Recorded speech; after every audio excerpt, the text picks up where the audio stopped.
we're the largest bloc, it's not what we get out of the UN or the multilateral space as a project or investments. It's how we also shape a global world order that is more just, more inclusive, and that really plays to a charter that we, the peoples, we are part of. So it's very possible for us to have a woman Secretary General. Will we lead better? I think so. I think that there is leadership that women bring to the table that, again, is about the collective. The lessons, I think, for young people today is to never forget how important family and community are, and that they'll always be there, so you have to invest in them. The jobs come and go, but you mustn't lose the family or community.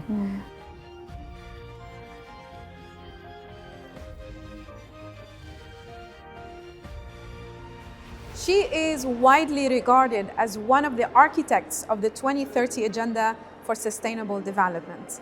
I am Aya Chebbi, and today on Africa Link here in New York, I sit down with Madam Amina Mohammed, the Deputy Secretary General of the United Nations.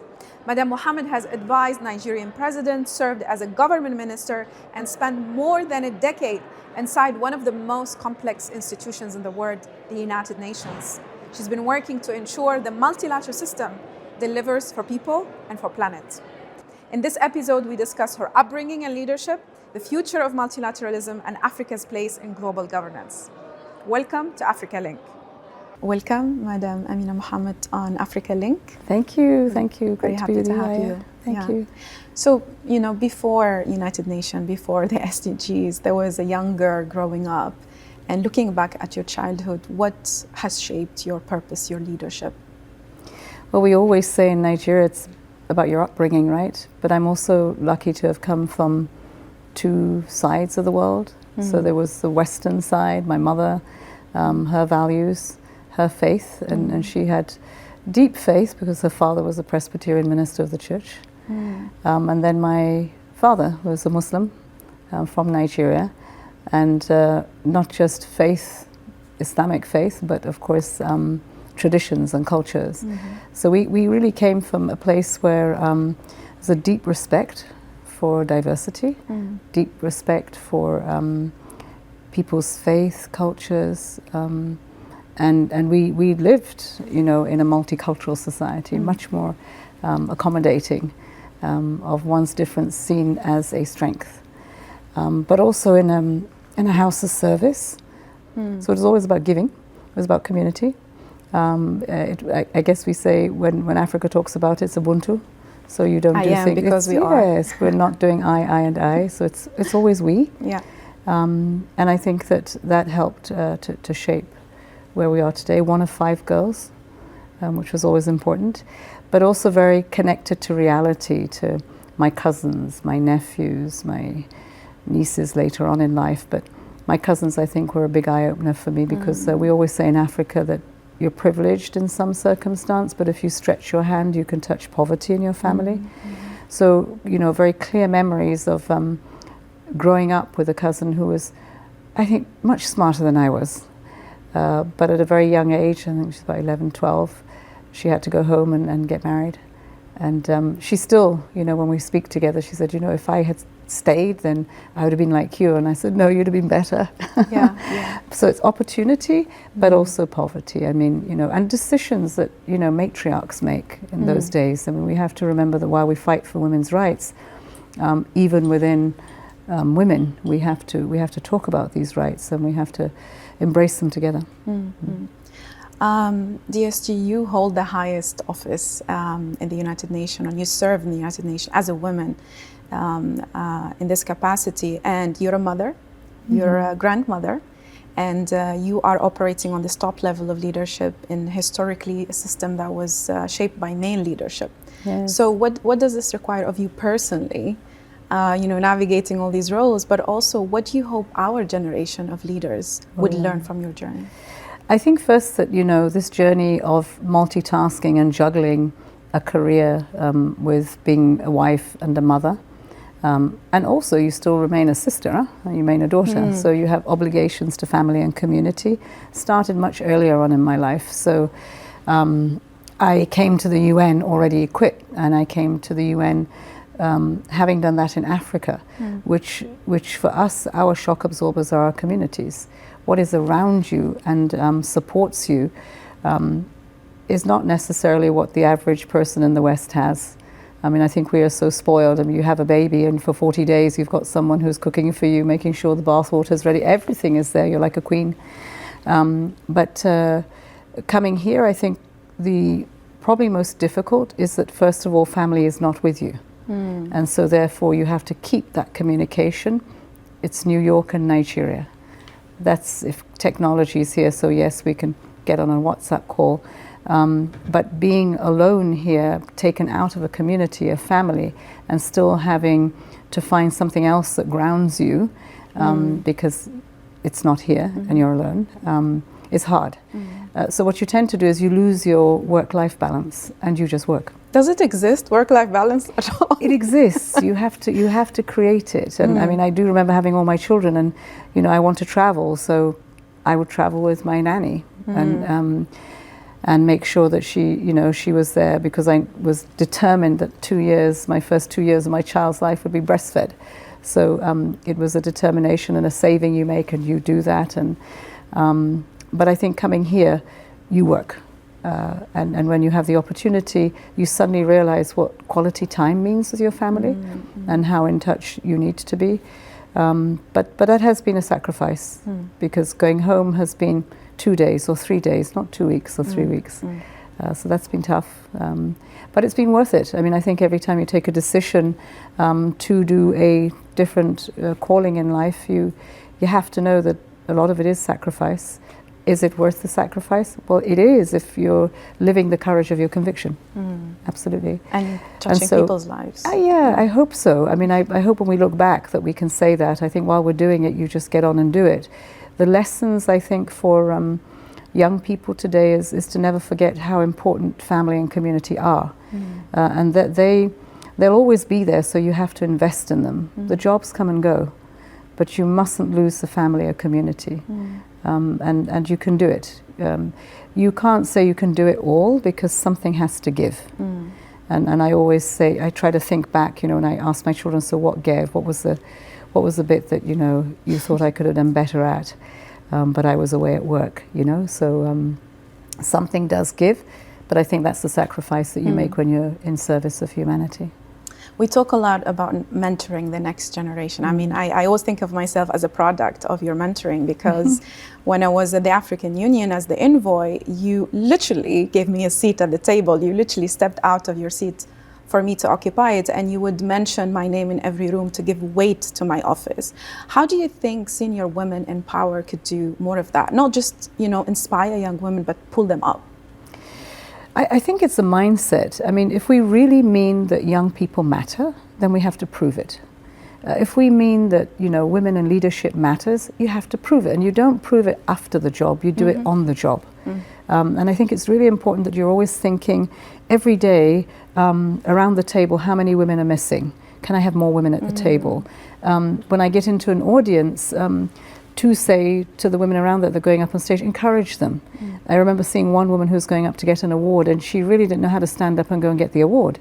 And so it was about giving her the courage in that 5 minutes to tell her how incredible she was, and shoulders back, just walk straight up there and only talk about what it is you've experienced. Don't borrow anything from anyone, it never works. And people will try to stereotype you, right? And so they'll say, Aya, this is who you are, because they need you to be that for the cause. But actually, that's not who you are. So hang on to who you are, because that resonates better. So I think the space is, every time you see a young person, we tend to think they're not there yet. They've still got to grow. They need more experience. If they get there, they might fail. But I mean, think about when you were 21, 22, what were you doing? You probably were failing. But I don't take failure as a lesson. Failure is just a lesson. I mean, it's a part of your journey. If you don't learn how to fail, inverted commas, then I think you will lose the confidence to really have ambition and take risks and leaps of faith every now and again. So important, very important to make that space for you, but also have your back. I've got to have your back. If you're going to fall back, I push you forward. And I think that that's really important because someone did that for me. Thank you for that gist of wisdom. So SDGs, Madam Deputy Secretary General, the Sustainable Development Goals right now globally, you've been part of shaping the process of delivering them, and only 17% globally are on track currently. Is it about the goals themselves, or is it about the system that is meant to deliver them? I think it's about the system. The process that we went through to define those 17 goals was 4 years of interaction, of consultation, of argument, of interrogating a sustainable development agenda that was moving from a siloed approach to the social agenda, the social contract on health, on gender, on poverty, on education, to one that we said, no, we want it all. And we should have it all in developing countries, an inclusive economy that pays for the basic rights of a citizen, that understands we've got an environment in crisis, that knows that if you don't stand on the pillars of strong institutions, governance, rights, and partnerships, it will all fall apart. That was a very intense discussion, and it's one that everyone saw themselves in the SDGs. You couldn't argue with them. And it is a heavy agenda because it meant that we had to speak across the silos that we had created for the last 3 decades. So if there is a challenge that we have, it is how we work across systems and sectors to achieve the goals. It's how we get into the policy making of a country. And we haven't done that. We've done lots of projects, proof of concept, or this is going to help this community. That's not what the SDGs are about. They're about systems to deliver on health. They're about systems that will deliver on education. It's about infrastructure that connects everyone and that doesn't leave anyone outside of it, whether it is your cell phone or it is in fact a transport route that takes your produce to market. So it's a hard agenda to move from silos to cross-pillar, cross-sectoral work. And I think that every constituency struggles. Governments struggle. The United Nations struggles with its agencies, funds and programs that too easy to just grab a goal and say, this is my goal and I'm going to deliver. No, you have to deliver on the gender goal, you've got to thread it through all the other 16. Intersectional. Yes, you've got to thread it through all the other 16. To look at the private sector, NGOs, I mean, we were all working in silos. And to break the silos and to get a response that recognizes the multi-sectoral approach that you need to have, the integration of communities, of impacts, of outcomes of what you do is very difficult. So I think that if we get to 2030, maybe we won't get all the goals. But if we have got far enough to have made the change to sustainable development as a concept, then no matter what the goals are, they're 6, they're 8, they're 15, those are guides. If we can get to sustainable development, then as a concept, I think then we would have succeeded. That's what I hope we do in the next 5 years. A lot of what you see in the UN today when we are profiting from some of the reforms we're doing is consolidating what we've done in the last 9 years and taking profit that technology, the new era of technology, AI, quantum computing, was not there in 2015, but it's there today. And so, big push, back to the future that we had here, fire under our feet. And I think that will work. Stakeholder, multi-sectorial, and multi-generational as well. Yes, intergenerational, because I think that we miss that. We miss that. We say we want young people at the table, but now I think we have the whole life cycle. So it's not just older people as we're working with you, but there is where I'm going after I finished working, which is now we have a huge population of the elderly. So that full life cycle has to come in this intergenerational dialogue. So Africa in this global stage and in this conversation, we have the largest bloc in the United Nations, 55 member states, and yet the continent struggles to shape decisions, global decision-making processes. We don't have a permanent seat at the Security Council. What change do you think is required? Is it within the multilateral system or within our own Africa coordination to have a stronger voice as a continent? It's not neither or, it's both. And it's not just in the multilateral system, it's in the minds of our partners, the rest of the world, where they see Africa. Africa is always seen as one that needs to be given a hand up. It's not a handshake. We're constantly the continent that if there is a crisis, we're the ones that are going to suffer most, and that we have to be more resilient. And I'm thinking, well, you know, certainly in my country, 60 years on, we know what resilience is about, so we don't need to be more resilient. I don't think there is a more resilient continent than ours. I think what we've missed is, I mean, we are evolving from a time when the UN was created before we had independence. And so when you really think of the Charter and the Human Rights Charter, we benefited from it over the years, but it wasn't designed with us. It wasn't designed with us even in mind. It was designed with others in mind.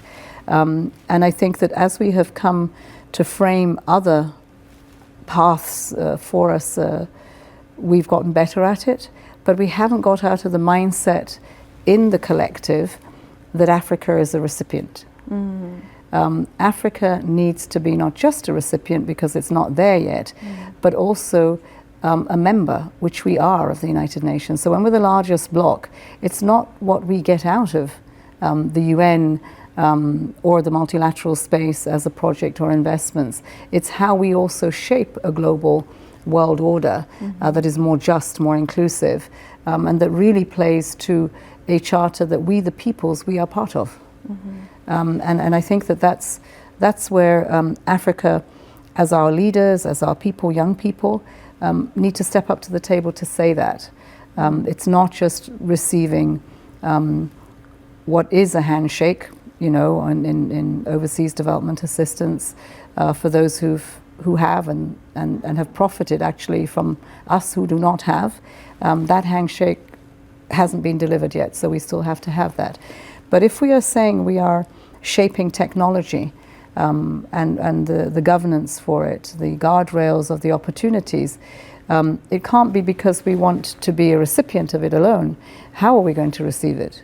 What good is it going to do for us? I mean, we need to ask those questions. We need to be part of the decision making, and not just the one that is of concern that Africa will be left behind. We will lose jobs. No, this technology is for everyone in the world.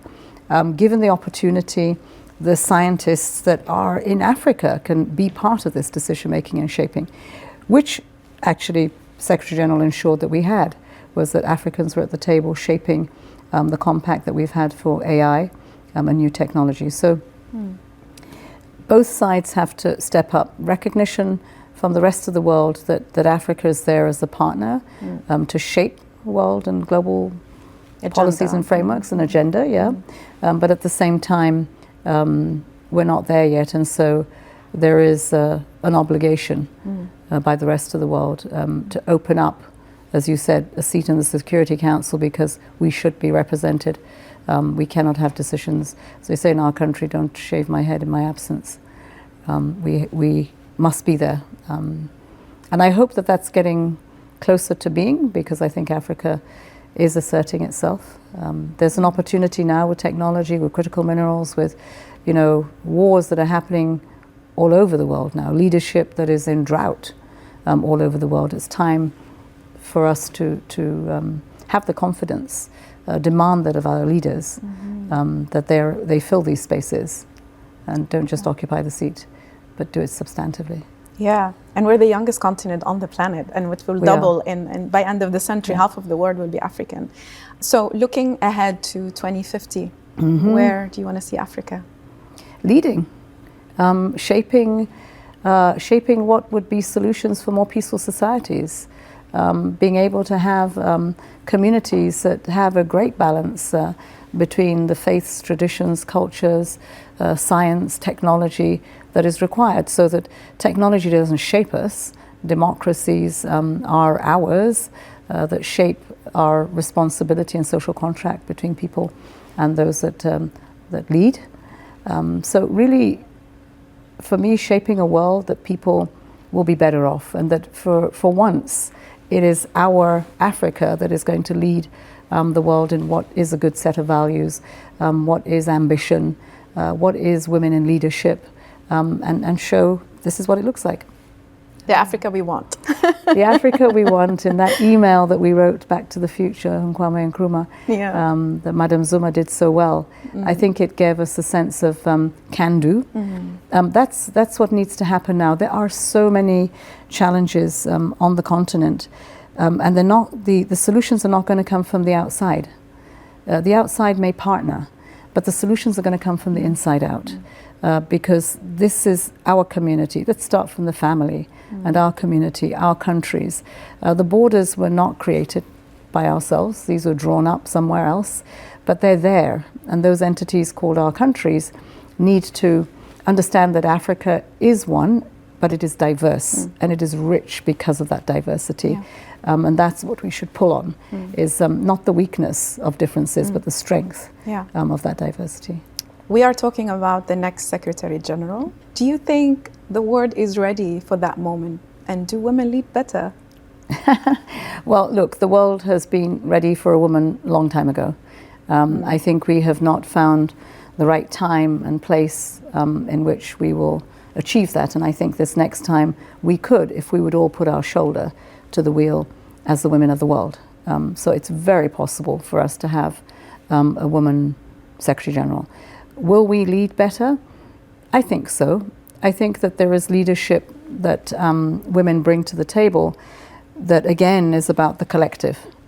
And that's what we need now. There are many burned bridges in the world. There is disunity. There is a lack of trust. It is a very, very sad and tragic world right now. And it needs to be healed. And I think at the same time as healing that world, you will need to bring to the fore the energy and the vision of young people. So to do both is for us to take that bigger picture of what needs to happen and to bring people together. And I think that we do it best. We know where the pain is. In every conflict, the burden is on the shoulders of women. It's not in the shoulders of women. It is what we carry out of a war, out of a conflict, whether it's our minds or our bodies, and it will carry for a very long time. So we know, and so therefore we have the solutions. We know how to bring people to the table. But we need energy. We need vision. And that doesn't come from people who've been there and done that. That comes from people who are still aspiring, who are still dreaming, who are still, I think I can do that and I can imagine this, and that's young people. So if we don't have that intergenerational fix in the new Secretary General taking us forward, then we will lose again. What we don't want is a woman who is framed and mimicked as the men who have led before. What we want is a woman who is a leader, who is able to bring the world and inspire the world. And in particular, yes, technology is amazing, but let it be the tool that young people take us forward with.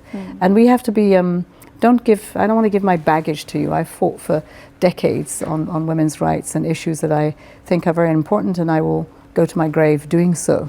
But there are a different set of rights and aspirations you have. And you will take what you want to take. You are informed, you're educated, you're experienced. You will get even more experience on that journey. So let's hope the next woman that takes that space will be the leader that we've all been waiting for. Madam Deputy Secretary General, you have shown us women lead better. Thank you so much. We try. Thank you. Thank you. Thank you for having me. Thank you. And good luck with your leadership. Thank you. Thanks. From shaping global development policy to championing inclusive leadership, Madam Amina Mohammed reminds us that the multilateral system must continue evolving to meet the aspiration of the world it serves. Africa's story is not one of waiting. It is one of building with ambition and increasingly power voice on the global stage. I am Aya Chebbi, and this is Africa Link. Until next time, stay bold, stay African, and stay building the future.